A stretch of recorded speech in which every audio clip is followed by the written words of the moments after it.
Sa malamlam na ilaw ng bahay, tahimik na naupo ang pamilya ni Lawrence sa hapagkainan. Halos walang nagsasalita habang si Mary Jane, ang nakatatandang kapatid ni Lawrence, ay iniayos ang huling piraso ng prutas sa pinggan. Parang may mabigat na ulap na nakapalibot sa kanila, at kahit ang karaniwang maingay na hapunan ay tila nawalan ng buhay. "Sigurado ka ba, anak?" tanong ng ina ni Lawrence habang hawak-hawak ang tasa ng kape na halos hindi na niya nalasahan. "Opo, ma," sagot ni Lawrence, pilit nang ngumiti. "Magandang oportunidad po ito. Para rin po sa atin to." Napakagatlabi ang kanyang ama at tumingin sa bintana. Halata sa ekspresyon niya ang pagsisikap na huwag ipakita ang lungkot. "Alam namin, anak, pero mahirap pa rin tanggapin na mawawala ka sa piling namin. Wala nang mag-aalaga sa amin ng palayok sa kusina." Biro nito, pilit na tinatago ang emosyon. Bahagyang natawa si Mary Jane. "Baka nga mas maayos na ang bahay natin kapag wala ka na, Lawrence. Hindi mo na matutumba ang mga paso sa labas," sabi niya. Pero ang halakhak niya'y may kasamang luha. 3:00 ng madaling araw, bumangon ang buong pamilya. Napuno ng tunog ng mga yabag at pagbati ang maliit na bahay habang isa-isa nilang inilalagay ang gamit ni Lawrence sa trunk ng kanilang sasakyan. Sa mga sandaling iyon, tila umiikot ang mundo sa kanya. Ang bawat sulyap ng kanyang ina, ang tahimik na pagtingin ng kanyang ama, at ang mga mabibilis na kilos ni Mary Jane. Lahat ng ito ay nakatanim sa kanyang alaala. Sa sasakyan, walang nagsalita. Tanging ang tunog ng makina ang naririnig habang binabaybay nila ang tahimik na kalsada. Minsan, palihim na pumasada ang tingin ni Lawrence sa kanyang ama na nakatitig lang sa kalsada. Ang kanyang ina na may nakatingin sa labas ng bintana, tila binibilang ang bawat poste ng ilaw na kanilang nadaraanan. Pagdating nila sa paliparan, bumungad ang abala ng mga pasahero at ang matalim na tunog ng anunsyo mula sa loudspeaker. Kinuha ni Lawrence ang kanyang bag at tumingin sa kanyang pamilya. Nakita niya ang pag-aalala sa mukha ng kanyang ina, ang pinipigilang luha sa mata ng kanyang ama, at ang pilit na lakas ng loob ni Mary Jane. "Mag-ingat ka doon, ha? Huwag kang makakalimot tumawag," sabi ng kanyang ina. Mahigpit siyang niyakap. Ramdam ni Lawrence ang panginginig ng kanyang mga kamay. "Hindi mo kami iiwan sa alaala, anak," sabi ng kanyang ama habang mahinang pinisil ang balikat ni Lawrence. "Huwag kang magpapabaya, ha? Alagaan mo rin ang sarili mo," sabi ni Mary Jane, pilit nang ngumiti habang pinapahid ang mga luha. Tumango si Lawrence at pilit nang ngumiti. "Pangako, babalik ako para sa ating lahat." Habang papalayo siya, narinig niya ang tinig ng kanyang ina. "Lawrence, tandaan mo, mahal na mahal ka namin." Hindi niya napigilan ang luhang tumulo mula sa kanyang mata. Sa bawat hakbang palayo, ramdam niya ang bigat ng desisyon. Subalit sa kabila nito, alam niyang ito ang tamang gawin. Para sa pamilya, para sa kinabukasan.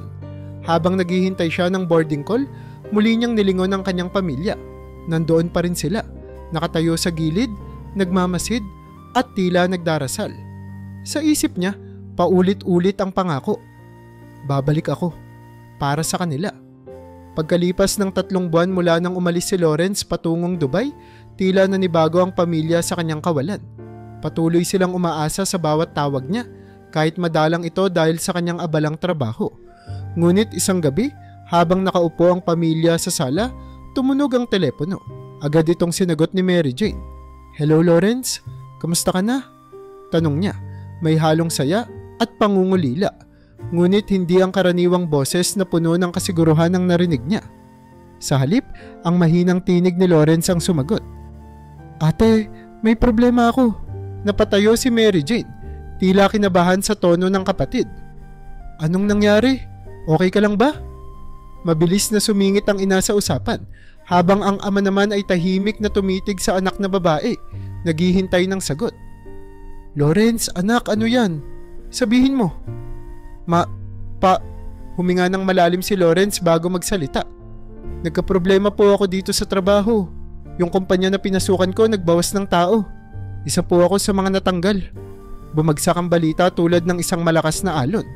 Tahimik ang lahat, at kahit ang ina na karaniwang may sagot sa lahat ng problema ay natigilan. Ang ama naman ay napasandal sa upuan at napahawak sa kanyang noo.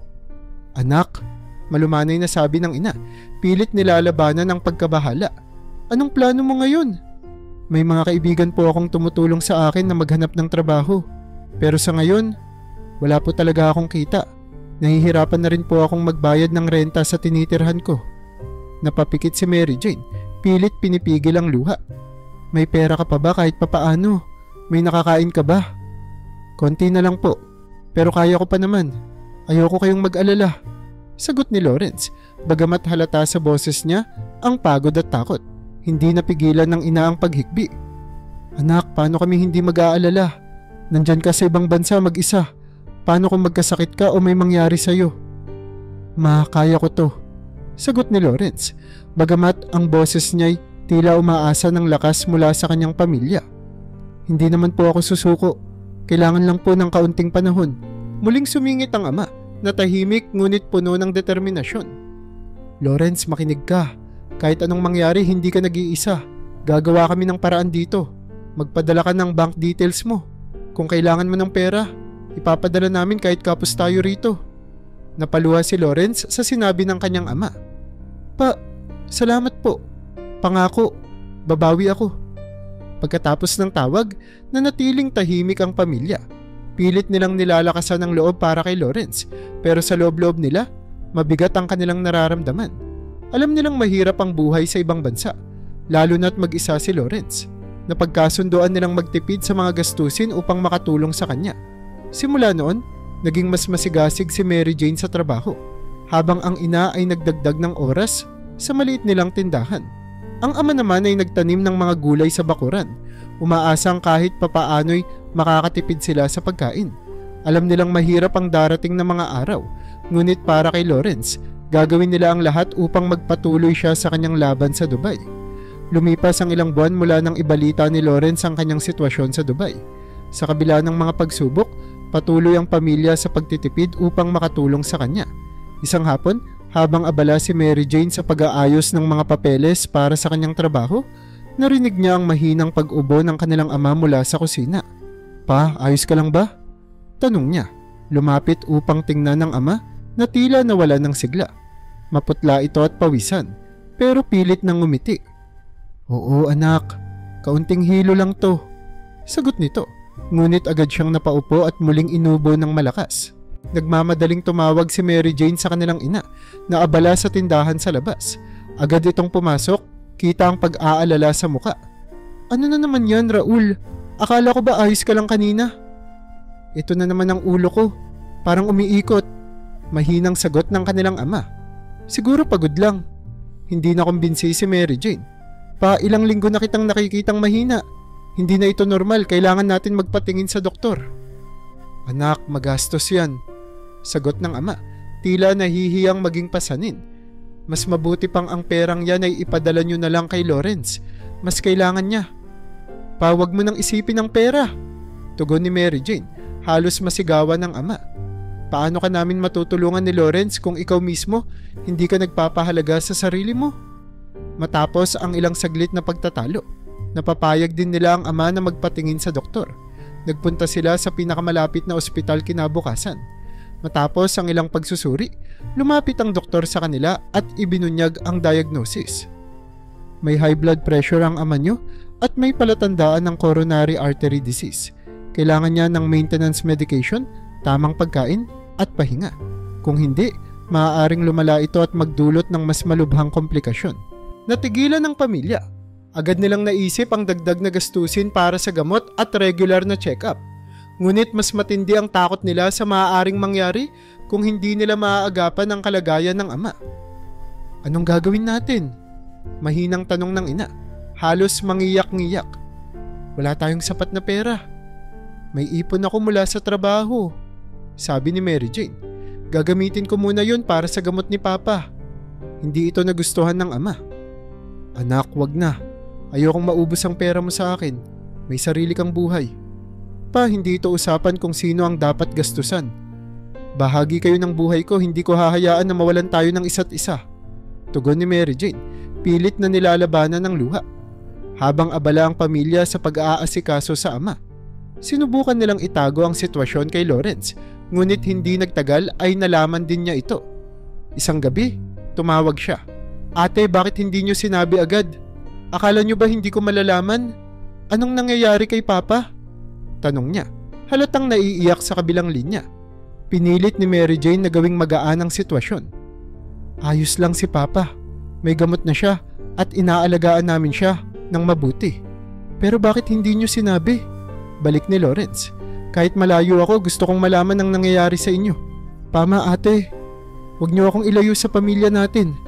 Sa kabila ng distansya, muling pinakita ni Lawrence ang kanyang pagmamalasakit. Nangako siyang magpapadala ng anumang kaya niyang maitabi mula sa maliit na perang natitira sa kanya.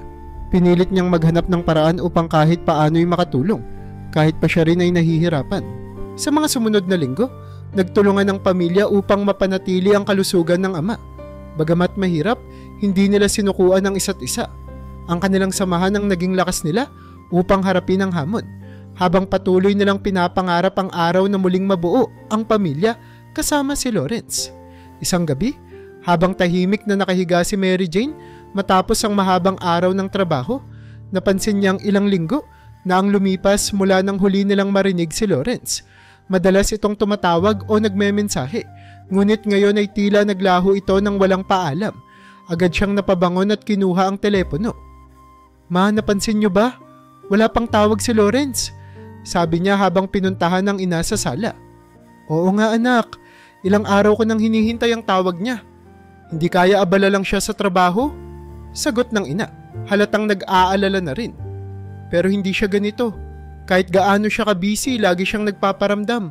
Baka may nangyari sa kanya. Sagot ni Mary Jane, pilit pinipigilan ng kaba.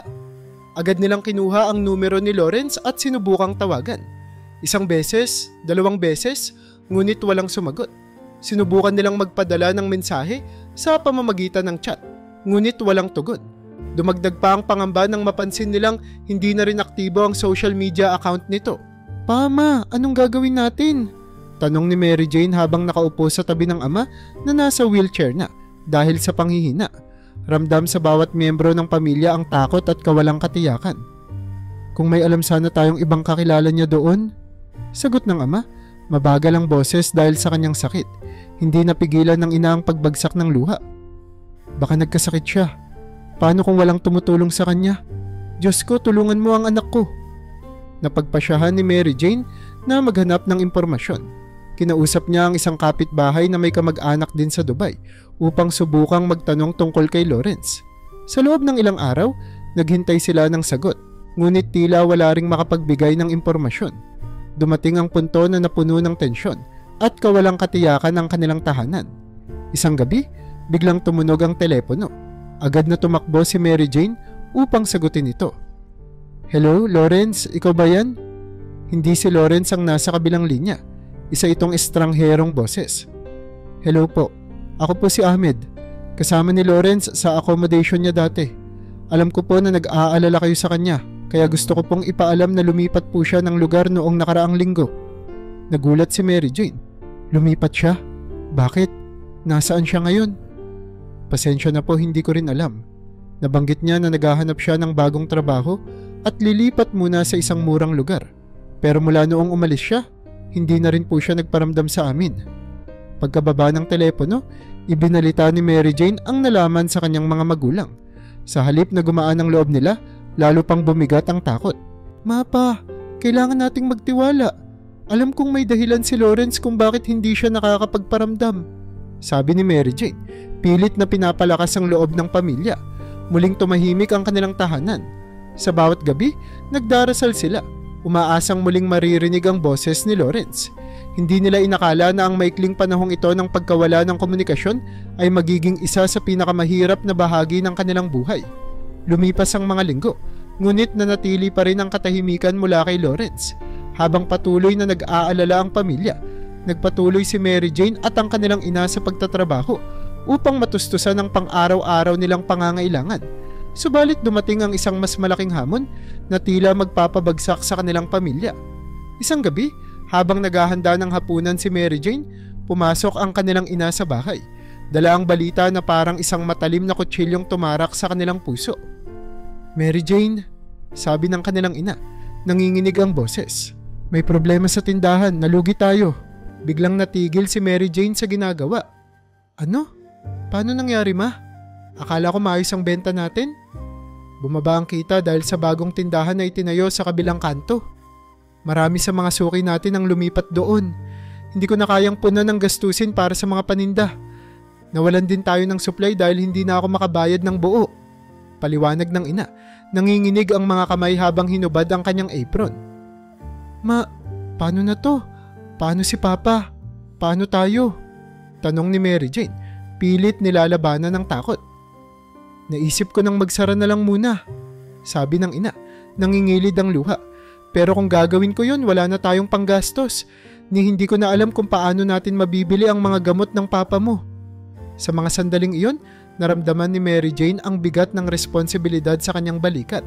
Agad siyang nag-isip ng solusyon, kahit pa alam niyang limitado ang kanilang kakayahan. Ma, wag muna nating isara ang tindahan. Sabi niya, puno ng determinasyon. Maghahanap ako ng dagdag na trabaho. Kakayanin natin to. Kailangan nating magtulungan. Ngunit hindi iyon naging madali. Sa mga sumunod na linggo, halos hindi na natutulog si Mary Jane habang nagtatrabaho sa umaga bilang empleyado at sa gabi bilang part-timer sa isang fast food chain. Ang kanilang ina naman ay sinubukang ibenta ang natitirang paninda sa mas murang halaga upang hindi tuluyang malugi. Ang lahat ng ito ay nagdulot ng matinding pagod at emosyonal na bigat sa kanila. Madalas nilang tanungin ang kanilang sarili kung hanggang kailan nila kakayanin ang ganitong sitwasyon. Sa kabila ng kanilang pagod, hindi pa rin nila isinuko ang paniniwalang balang araw ay babalik si Lawrence. Dala ang mga sagot at pag-asa na tila nawawala sa kanilang buhay. Isang araw, habang si Mary Jane ay pauwi mula sa trabaho, napadaan siya sa dating tindahan ng ina. Kita niyang halos wala ng laman ang mga estante. Napabuntong hininga siya at nag-isip ng paraan. Ma, Papa, sabi niya nang makarating siya sa bahay. Ipahinga niyo na muna ang tindahan. Ako na muna ang mag-aalaga sa gastusin natin kahit paano. Basta't magtiwala lang tayo. Hindi tayo pababayaan ni Lawrence. Bagamat mabigat sa kanilang kalooban, sinunod nila ang mungkahi ni Mary Jane. Isinara nila ang tindahan pansamantala at nag-focus sa pagtitipid. Sa mga sumunod na araw, ginawa nila ang lahat upang makasurvive sa kabila ng hirap. Sa gitna ng lahat ng ito, nanatili ang panalangin ng pamilya na balang araw ay matatapos din ang kanilang paghihirap. Umaasa silang darating ang panahon na muli nilang mararamdaman ang tibay ng kanilang samahan. Kapit kamay, sama-sama, sa kabila ng lahat ng hamon. Makaraan ang ilang buwan ng pagsubok, nanatili ang bigat ng sitwasyon ng pamilya. Sa kabila ng matinding paghihirap, nanindigan si Mary Jane na patuloy na magtrabaho at magbigay para sa kanilang mga pangangailangan. Ngunit habang lumalala ang kalagayan ng kanilang ama, at tila nawawala ang kanilang pag-asa kay Lawrence, nagsimulang sumiklab ang tensyon sa pagitan ni Mary Jane at ng pamilya. Isang gabi, habang nakaupo si Mary Jane sa mesa, binibilang niya ang natitirang pera mula sa kanyang sweldo. Napansin ng kanyang ina na tila naiiyak siya. Anak, ayos ka lang ba? Tanong ng ina, dahan-dahang lumapit. Ma, hindi ko na alam kung paano ko tatapusin lahat ng ito. Sagot ni Mary Jane, hindi mapigilan ng luha. Ang gasto sa gamot ni Papa ang pagkain natin, ang pambayad sa mga utang. At si Lawrence, wala na bang balita sa kanya? Sinubukan ng ina na pakalmahin siya. Anak, ginagawa naman natin ang lahat. Baka may dahilan kung bakit hindi pa siya nagpaparamdam. Siguro abala lang siya. Hindi napigilan ni Mary Jane ang poot na matagal na niyang kinikimkim. Abala? Ilang buwan na tayong naghihirap dito. Kung kaya niyang maghanap ng trabaho doon, bakit hindi man lang siya maglaan ng oras para ipaalam kung anong nangyayari sa kanya? Hindi ba niya naiisip kung anong pinagdaraanan natin dito? Mula sa kanyang upuan, mahinang sumabat ang kanilang ama. Mary Jane, wag mo namang husgahan ang kapatid mo ng ganyan. Hindi natin alam ang tunay na sitwasyon niya. Ngunit tila nabingi si Mary Jane sa paliwanag ng kanyang ama. Papa, napakadali para sa inyo na magpatawad. Pero paano tayo? Tayo ang nagtitiis dito habang siya hindi man lang nagpapakita ng malasakit. Kung nasaan man siya, parang wala na siyang pakialam sa atin. Napahawak sa ulo ang ina. Pilit na pinapakalma ang sitwasyon. Mary Jane, anak, hindi tayo magkakaroon ng solusyon kung mag-aaway tayo. Ang kailangan natin ngayon ay magkaisa. Ngunit napuno na si Mary Jane. Tumayo siya at tinitigan ang kanyang magulang. Magkaisa? Ako lang naman ang gumagawa ng lahat dito, ma. Ako ang nagtatrabaho araw at gabi. Ako ang umaako ng lahat ng responsibilidad. Nasaan si Lawrence? Nasaan ang tulong niya? Biglang tumigil ang usapan nang marinig nila ang tunog ng telepono. Saglit silang natigilan. Ang ina ang unang kumilos at sinagot ito. "Hello?" Tanong nito. Nanginginig ang boses. "Ma, si Lawrence po ito." Sa sandaling iyon tila natigil ang mundo ni Mary Jane. Nakita niya ang luhaang muka ng kanyang ina habang naririnig ang boses ng kapatid mula sa kabilang linya. "Pasensya na po kung ngayon lang ako nakatawag," sabi ni Lawrence. "Ang dami pong nangyari. Nahirapan po akong makahanap ng bagong trabaho. Pero okay na po ako ngayon. May bago na po akong trabaho at makakapagpadala na ulit ako sa inyo." Hindi agad nakapagsalita ang ina. Puno ng emosyon ang kanyang mga mata habang ipinasa ang telepono kay Mary Jane. Ngunit si Mary Jane, sa kabila ng galit at pangungulila, ay nagdalawang isip kung sasagot siya. "Hello ate?" Marahang tanong ni Lawrence nang marinig na si Mary Jane ang nasa kabilang linya. "Lawrence," sabi niya, boses na nanginginig sa damdamin. "Ang dami naming tiniis dito. Bakit ngayon ka lang tumawag?" "Pasensya na ate," sagot ni Lawrence. Halata ang pagsisisi sa boses niya. "Ginawa ko ang lahat para makaahon dito. Alam kong nahirapan kayo at hindi ko kayo sinisisi kung galit kayo sa akin. Pero ngayon, pangako ko tutulungan ko na kayo." Sa kabila ng galit, naramdaman ni Mary Jane ang bigat ng paghingi ng tawad ni Lawrence. Unti-unting bumagsak ang luha sa kanyang mga mata. "Lawrence, sana lang hindi mo kami iniwan ng walang salita. Sana lang nagtiwala ka sa amin." "Opo ate, hindi na po mauulit," sagot ni Lawrence, puno ng pangako. Sa gabing iyon, nagkaroon ng pagtutulungan at pag-unawa. Bagamat mahirap ang pinagdadaanan nila, napagtanto nilang mas mahalaga ang pagkakaisa ng pamilya kaysa anumang galit o hinanakit. Sa wakas, nagkaroon sila ng pag-asa na muling makakabangon ng magkasama. Sa isang karaniwang araw, habang abala si Mary Jane sa kanyang pang-araw-araw na gawain, bigla niyang naramdaman ang matinding pagkahilo at pananakit ng ulo. Akala niya ay epekto lamang ito ng pagod mula sa mga trabahong kanyang pinagsasabay upang matustusan ang pangangailangan ng pamilya. Subalit nang magpatuloy ang kanyang nararamdaman hanggang sa puntong halos hindi na siya makatayo, napilitan ng kanyang ina na dalhin siya sa pinakamalapit na ospital. Pagdating nila sa emergency room, agad siyang sinuri ng mga doktor. Nakita nilang mataas ang kanyang dugo at mahina ang pulso. Ngunit walang malinaw na indikasyon kung ano ang sanhi ng kanyang biglaang paghina. Ang kanyang ina, nagulat at takot na takot. Halos hindi maipaliwanag ang nararamdaman habang pinagmamasdan ng anak na nakahiga sa stretcher. "Dok, ano pong nangyayari sa anak ko? Kanina lang po malakas pa siya," tanong ng ina, halos mangiyak-ngiyak. "Sa ngayon po, tinitingnan pa namin kung ano ang sanhi ng kanyang kalagayan," sagot ng doktor. "Kailangan pa po siyang ma-admit para sa mas masusing pagsusuri. Maaaring stress ang isa sa mga dahilan, pero hindi pa po kami sigurado." Hindi makapagsalita ang ina. Napayakap siya kay Mary Jane na bahagyang nakadilat at pinipilit ngumiti upang mapakalma ang kanyang ina. "Ma, huwag kayong mag-alala. Kaya ko to," mahina niyang sabi. "Anak, bakit hindi mo sinabi sa amin na hindi ka na pala okay? Akala namin malakas ka papa," sagot ng ina. Pinapahid ang luha habang hawak ang kamay ni Mary Jane. "Akala ko po ma, lilipas lang. Ayoko pong dagdagan ang iniisip nyo," sagot niya, mas lalong humihina ang boses. Samantala, sa bahay, nagmamadaling naghahanda ang kanilang ama upang magtungo sa ospital, sa kabila ng kanyang panghihina. Sa telepono, tinawagan niya si Lawrence kahit alam niyang mahirap itong maabot dahil nasa ibang bansa. Nasa Dubai si Lawrence at kasalukuyang nasa trabaho.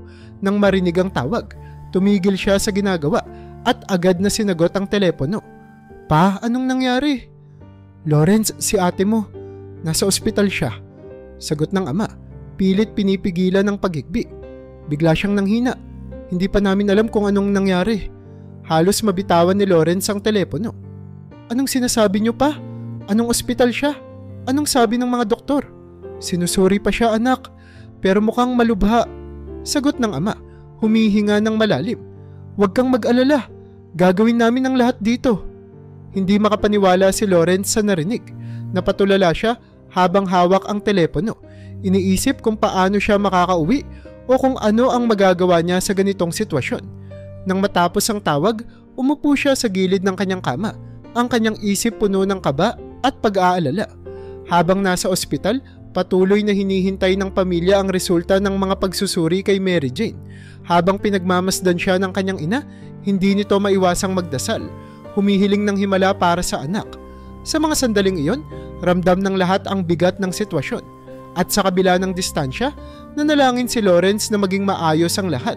Ngunit sa kaibuturan ng kanilang puso, may takot na hindi nila maipaliwanag. Isang takot na magdadala ng mas malalaking hamon sa kanilang pamilya. Sa ospital, ang pamilya ay nanatiling nagbabantay kay Mary Jane. Sa kabila ng kanilang pangamba, umaasa pa rin silang magpapakita ng pagbuti ang kanyang kalagayan. Ngunit makalipas ang 2 araw mula nang makonfine siya, nagulat sila nang biglang lumala ang kanyang kondisyon.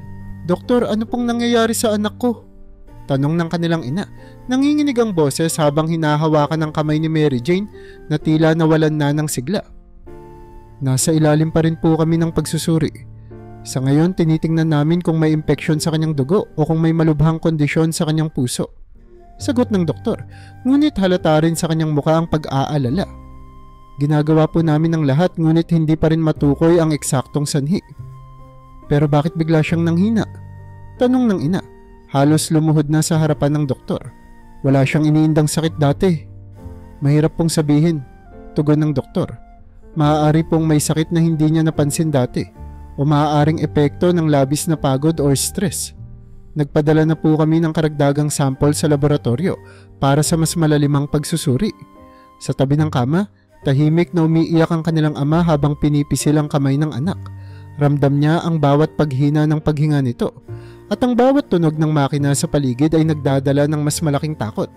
Samantala, si Lawrence na nasa Dubai ay patuloy na sumusubok makausap ang pamilya. Sa tuwing may pagkakataon siyang tumawag, sinisikap niyang maging kalmado kahit pahalata ang pagkabalisa sa kanyang boses. "Ma, ano na ang balita kay ate?" Tanong niya sa isang tawag. "Anak, hindi pa rin gumaganda ang lagay niya." Sagot ng kanyang ina na pilit itinatago ang panginginig ng kanyang boses. "Ang sabi ng doktor, kailangan pa ng mas maraming pagsusuri. Pero anak, malala na siya. Hindi ko alam kung hanggang kailan niya kaya." Biglang tumigil ang mundo ni Lawrence sa narinig. "Ma, huwag kang mawalan ng pag-asa. Gagaling si ate. Kailangan lang niyang lumaban. Kung may kailangan kayo, sabihin niyo lang." Ngunit alam ng kanyang ina na hindi ganoon kadali. Sa bawat araw na lumilipas, pabigat ng pabigat ang kalagayan ni Mary Jane. Dumaan ang 3 araw na wala pa ring malinaw na sagot mula sa mga doktor. Sa kabila ng mga gamot, patuloy na humihina ang katawan niya. Isang gabi, habang nagbabantay ang kanilang ina, napansin niyang nahihirapan ng huminga si Mary Jane.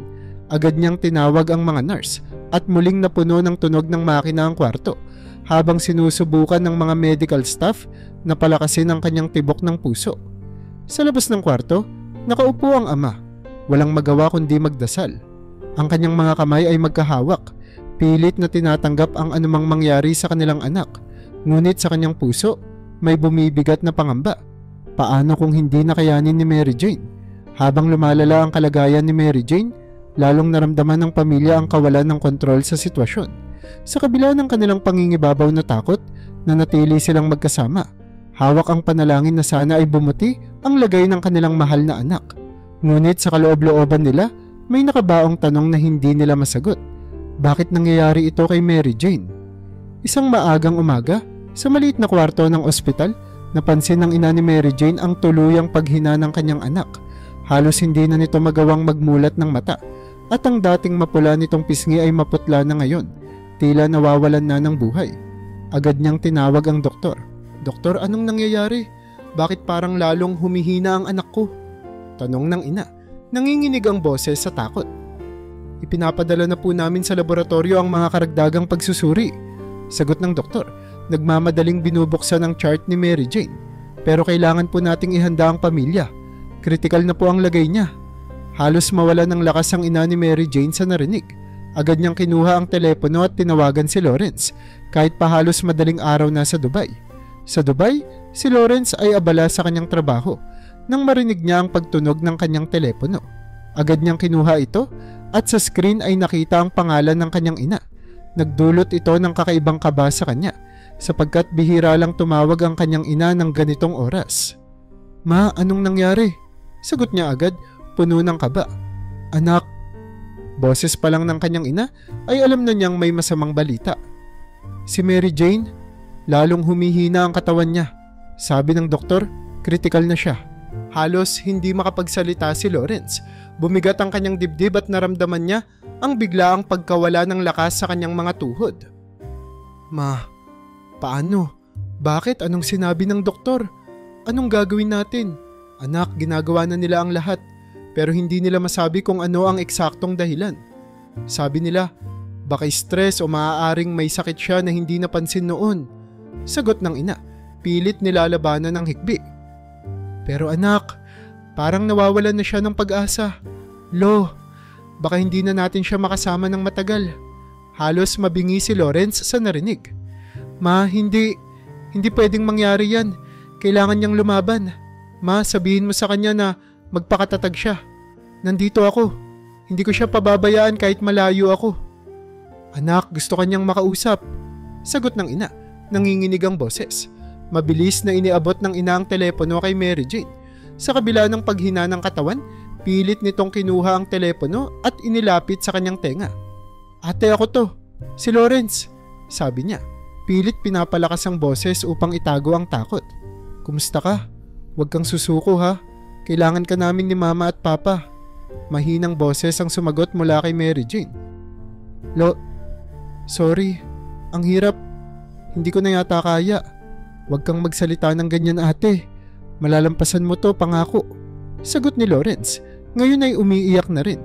Kailangan mo lang magpakatatag. Ate, nandito ako. Kahit malayo, kasama mo ako. Naputol ang linya matapos ang maikling usapan. Hindi napigilan ni Lawrence ang kanyang emosyon at napaupo sa gilid ng kanyang kama. Halos ayaw niyang paniwalaan ang sinapit ng kanyang kapatid. Mabilis niyang sinubukan maghanap ng paraan upang makauwi, ngunit limitado ang kanyang pera at hindi basta-basta makakuha ng bakasyon sa trabaho. Sa kanyang isip, paulit-ulit ang tanong, bakit ngayon? Bakit si ate?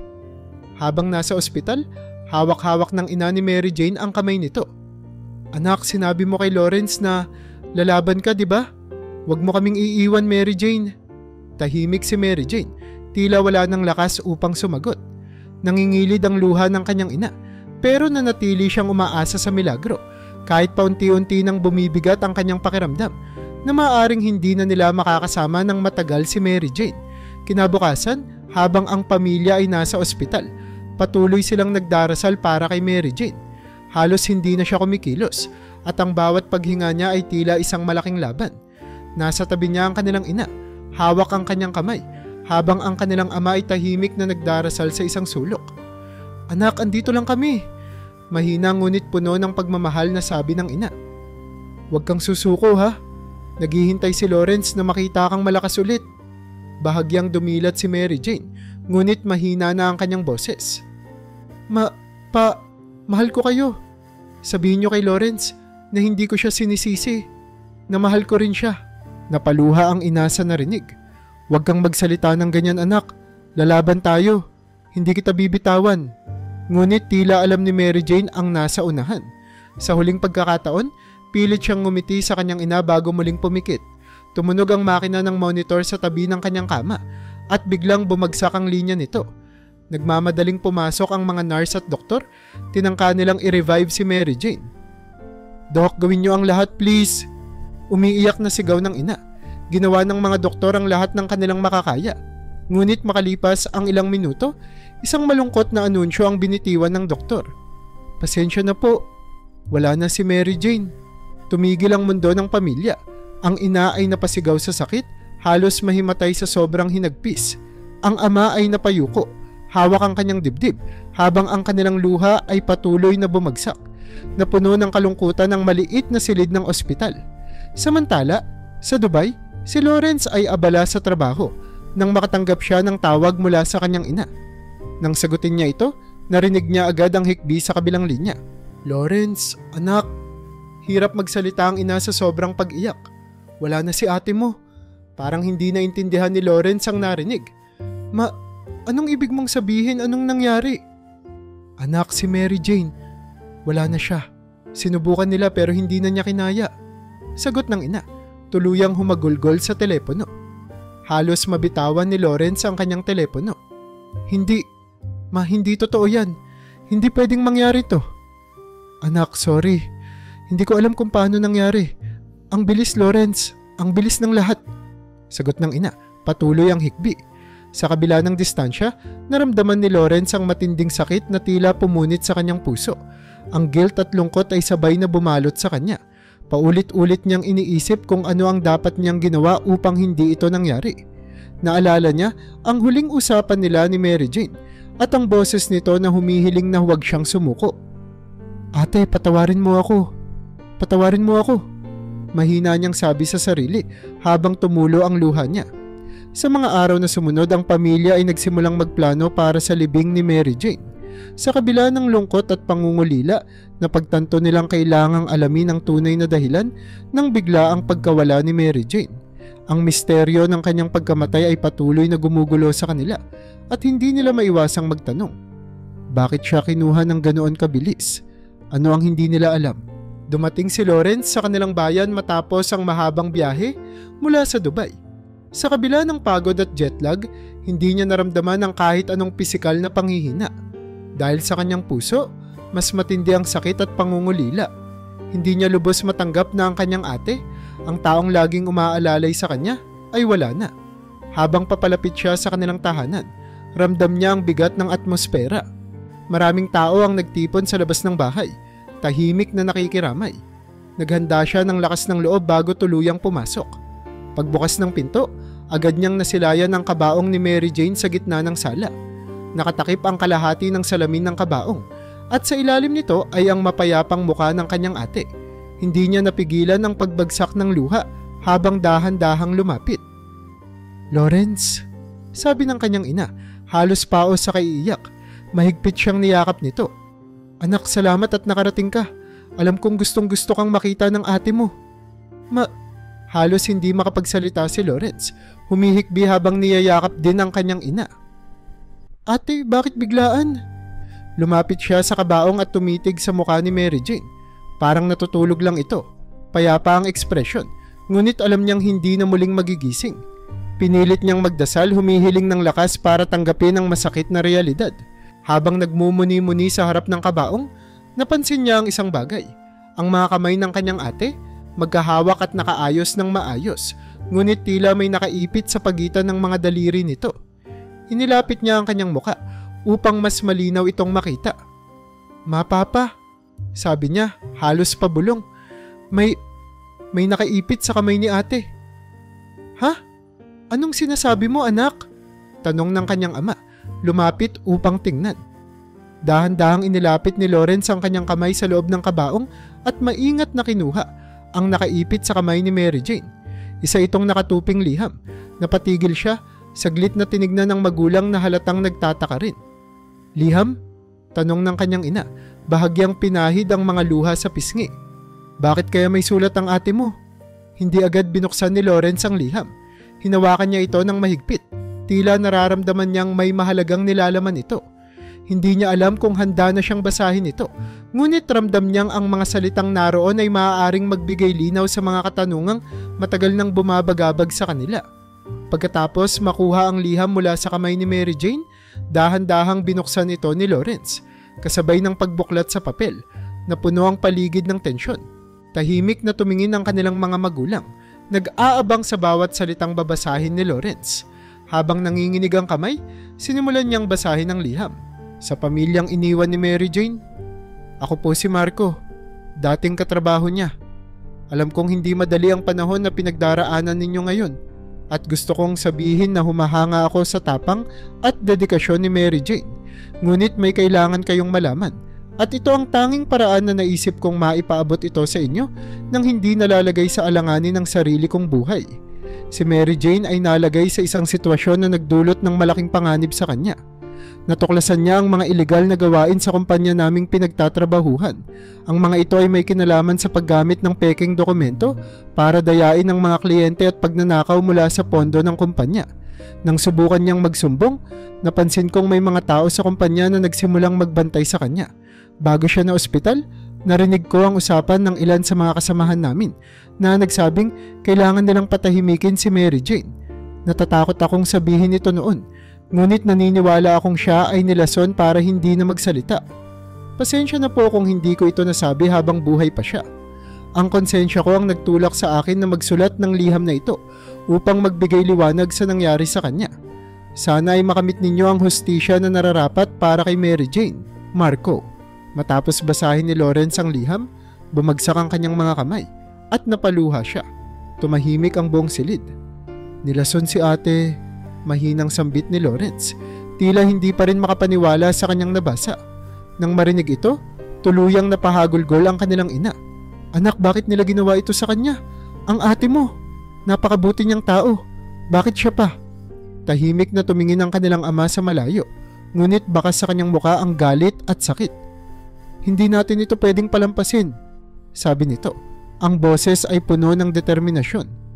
Hindi na natin maibabalik si Mary Jane, pero gagawin natin ang lahat para mabigyan siya ng hustisya. Tumango si Lawrence. Ma, papa, dadaling ko ang liham na ito sa mga pulis. Kailangan nilang malaman ang nangyari kay ate. Hindi tayo titigil hanggat hindi napapanagot ang may sala. Sa gabing iyon, habang nakaupo si Lawrence sa tabi ng kabaong ni Mary Jane, pinangako niya sa kanyang sarili na gagawin niya ang lahat upang mabigyan ng hustisya ang kanyang kapatid. Ang liham ay hindi lamang nagbigay liwanag sa kanilang mga tanong, kundi nagbukas ng pinto patungo sa laban para sa katotohanan. Kinabukasan, maaga pa lamang ay nagtungo si Lawrence sa lokal na istasyon ng pulisya kasama ang kanyang ama. Dala-dala ang liham na iniwan ni Marco. Pilit nilang tinatago ang kanilang emosyon, ngunit bakas sa kanilang mga muka ang puot at lungkot. Gusto nilang simulan agad ang laban para kay Mary Jane. Pagpasok nila sa opisina ng hepe ng pulisya, tahimik na inilapag ni Lawrence ang liham sa mesa. Sir, ito po ang dahilan kung bakit kami narito. Gusto naming magsampa ng kaso para sa kapatid ko. Kinuha ng hepe ang liham at binasa ito ng mabuti. Tumango siya habang nagbabasa, ngunit halata ang tensyon sa kanyang ekspresyon. Nang matapos, iniangat niya ang tingin kay Lawrence at sa kanyang ama. Malaki ang pwedeng maitulong ng liham na ito, sabi ng hepe. Pero mahirap pa rin ang laban. Kailangan nating maghanap ng higit pang ebidensya laban sa mga taong sinasabi sa liham. Ang testimonya ng taong nagsulat nito, si Marco, ay magiging napakahalaga. Sir, gagawin namin ang lahat ng kailangan para maparusahan ang mga taong may kasalanan. Sagot ni Lawrence, mahigpit ang kanyang kamao. Kung kailangan naming hanapin si Marco, gagawin namin. Pero hindi pwedeng mabaon na lang sa limot ang nangyari sa ate ko. Makipagtulungan kayo sa amin. Sagot ng hepe. Sisiguraduhin kong may tamang aksyon ng pulisya. Kailangan din nating bantayan ang seguridad ni Marco kung totoo ang sinabi niya sa liham na natatakot siya para sa sarili niyang buhay. Pagkatapos nilang magtungo sa pulisya, nagtipon ang pamilya ni Lawrence sa kanilang bahay. Dumating ang ilan nilang malalapit na kaibigan at kamag-anak upang alamin ang kanilang balak. Tumayo si Lawrence sa gitna, hawak ang liham ni Marco, at ipinaliwanag ang lahat ng kanilang nalaman. Ang ate ko, simula niya, pilit nilalabanan ng luha, ay hindi namatay ng basta-basta. Nilason siya dahil sa tapang niyang magsabi ng totoo laban sa iligal na gawain sa kumpanya niya. At ngayon hindi natin ito pwedeng hayaang mabaon na lang sa limot. Natahimik ang lahat. Ang ilan ay napaluha, ang iba na may napapailing sa galit. Isa sa kanilang tiyuhin ang nagsalita. Lawrence, anong kailangan naming gawin para makatulong sa inyo? Hiling ko lang po ay ang suporta ninyo. Sagot ni Lawrence. At kung meron kayong kakilala na maaaring tumulong sa investigasyon, ipaalam nyo sa akin. Kailangan nating magkaisa para kay ate. Hindi nagtagal nakipag-ugnayan ng pulisya kay Marco. Sa simula, nagdalawang isip ito na makipag-usap dahil sa takot sa maaaring mangyari sa kanya. Ngunit nang ipaalam ng pulisya na sumuporta na ang pamilya ni Mary Jane sa pagsasampa ng kaso, nagpasya si Marco na magbigay ng formal na pahayag. Alam kong delikado ito, sabi ni Marco sa pulisya nang ipatawag siya. Pero hindi ko na kayang dalhin ang bigat ng konsensya ko. Gusto kong makamit ang hustisya para kay Mary Jane. Handa akong magsalita. Sa tulong ng kanyang pahayag, mas luminaw ang mga detalye ng kaso. Pinangalanan niya ang mga taong sangkot sa iligal na gawain at ang plano nilang patahimikin si Mary Jane bago siya makapagsumbong sa mga awtoridad. Ang testimonya ni Marco, kasama ang liham, ay naging pundasyon ng kaso laban sa kumpanya at sa mga taong responsable sa krimen. Ngunit alam nilang malayo pa ang laban at kailangan nilang maging matatag para harapin ang mas malalaking hamon na paparating. Sa tahimik na istasyon ng pulisya, nakaupo si Lawrence habang hawak ang liham ni Marco. Kasama niya ang kanyang ama na sa kabila ng kahinaan ay nananatiling matatag para sa anak na babae. Nakatitig sila sa opisyal ng pulisya na nagbabasa ng liham at sa bawat salita ng opisyal parang muling bumabalik ang alaala ni Mary Jane sa kanilang isipan. Malinaw na may malalaking bagay sa kumpanya na kailangang imbestigahan, sabi ng hepe ng pulisya. Inilapag ang liham sa kanyang mesa. Kung totoo ang sinasabi ng liham na ito, hindi lang ito tungkol sa simpleng pagkamatay. Posible itong may kaugnayan sa mas malalaking krimen. Hindi sumagot si Lawrence. Nakatingin lamang siya sa liham na tila umaasa pa rin na ito'y hindi totoo. Ngunit sa kanyang puso, alam niyang kailangang kumilos sila. "Sir, anong unang hakbang natin?" Tanong niya matapos ang ilang saglit ng katahimikan. "Simulan natin sa kumpanya. Kailangan nating masuri ang mga record at makausap ang mga empleyado. Ngunit higit sa lahat, kailangan nating mahanap ang taong gumawa ng liham na ito. Si Marco. Siya ang susi para mapagtibay ang ebidensya." Tumango si Lawrence. Alam niyang ito ang tamang gawin. Sa gabing iyon, bumalik sila sa bahay at ipinaliwanag ang sitwasyon sa kanilang ina. Tahimik itong nakikinig. Ang mga luha ay dumadaloy habang hawak ang larawan ni Mary Jane. "Hindi ko akalaing ganito ang mangyayari sa kanya. Napakatapang niya. Pero bakit kailangang siya ang mawala?" "Ma, gagawin natin ang lahat," sagot ni Lawrence. "Hindi natin siya pababayaan." Kinabukasan, nagsimula ang imbestigasyon ng pulisya. Isang team ang tumungo sa kumpanya at sinimula ng masusing pagsusuri sa mga record. Isa-isa nilang kinapanayam ang mga empleyado, kabilang ang ilang malalapit na kaibigan ni Mary Jane. Lumabas ang ilang piraso ng impormasyon na lalong nagpatibay sa nilalaman ng liham ni Marco. May natuklasan ng pulisya sa mga dokumento ng kumpanya, mga transaksyong may kakaibang detalye, tulad ng maling pirma at hindi tugmang halaga ng pera. Bukod dito, natuklasan ng ilang email na naglalaman ng usapan tungkol kay Mary Jane. Isang partikular na linya ang nagdulot ng kilabot kay Lawrence nang ipabasa ito ng hepe sa kanya. "Kailangan nating itigil ang plano niya bago niya tayo masira." Sa mga natuklasan, natukoy ang 3 pangalan na may kinalaman sa operasyon.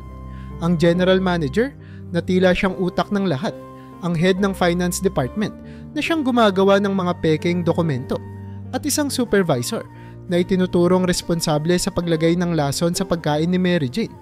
Ang mga pangalan ay naging sentro ng atensyon ng investigasyon. Habang patuloy ang pagsisiyasat, dinala ng pulisya si Marco sa mas ligtas na lugar. Sa simula, nag-aalangan itong magsalita. "Kung magsasalita ako, paano ang buhay ko?" Tanong niya sa hepe, nanginginig ang boses.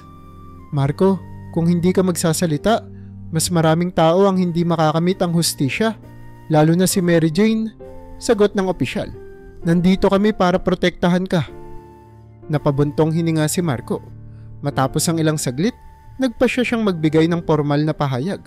Inilahad niya ang buong detalye ng plano laban kay Mary Jane, ang mga taong nagsabuatan, ang takot nila sa pagbubunyag niya, at ang aktwal na paglagay ng lason sa inumin nito. Samantala, patuloy ang pag-alala ni Lawrence sa kanyang kapatid. Sa isang gabi ng tahimik na pagmumuni-muni, nakaupo siya sa tabi ng puntod ni Mary Jane. Hawak ang liham na nagbigay linaw sa kanyang kamatayan. "Ate, hindi ko alam kung kaya ko ito," mahinang sabi niya. "Pero para sa iyo, lalaban ako." Isang umaga, sa tulong ng testimonya ni Marco at ng mga nakalap na ebidensya, nakakuha ng warrant ang pulisya para sa mga suspek. Nahuli ang head ng finance department sa kanyang bahay, habang ang general manager ay natunton sa isang safe house matapos magtago ng ilang araw.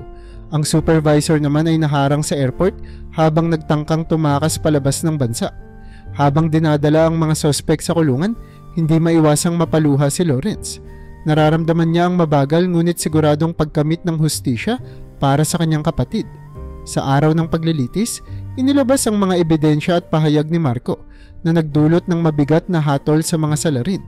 Pagkalipas ng ilang linggo, nagtipon ang pamilya ni Lawrence sa puntod ni Mary Jane. Nag-alay sila ng bulaklak at nagdasal. Habang nakatayo, tahimik na hinawakan ni Lawrence ang litrato ng kapatid.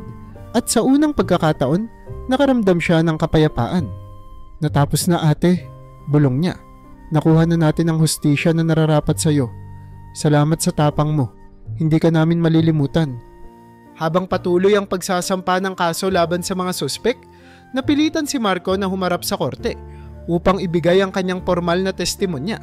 Sa kabila ng takot sa posibleng ganting aksyon ng mga sangkot, pinili niyang tumindig para kay Mary Jane.